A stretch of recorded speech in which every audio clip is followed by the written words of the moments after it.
game is designed for a very wide audience. We've given great thought to the different types of gameplay which support the investigation. A.B.C. murders represent about 10 to 12 hours of play.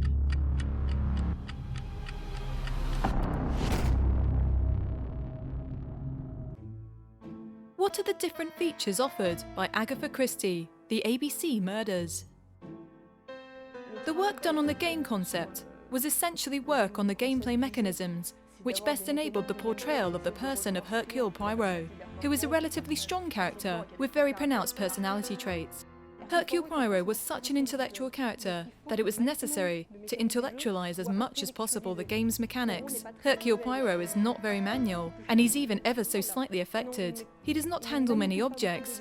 Everything happens in his mind. We have the brain mode, which requires the player to choose the correct clues in order to answer a question. For example, what time was Mrs. Asher, the first victim, killed?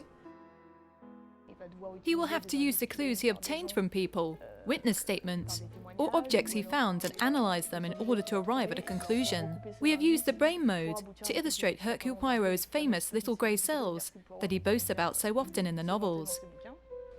There is also a psychological aspect. This is Hercule Poirot's main asset.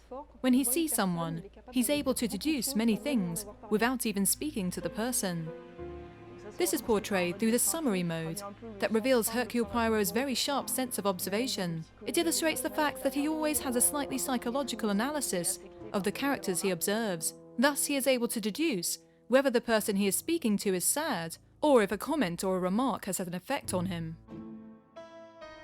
We also have the interrogation mechanism, commonly found in investigation games, where you are face to face with a character and you have to choose the correct response in order to obtain the maximum amount of information.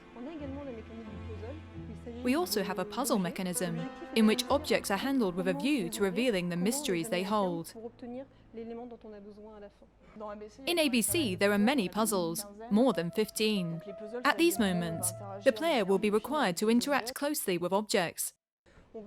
The player will be faced with objects packed with tiny mechanisms, which once opened, become something relatively complex, as well as even smaller, more secretive objects, such as a box, which might in appearance seem to be very small, but, although we do not know what it holds, also proves to be filled with mechanisms.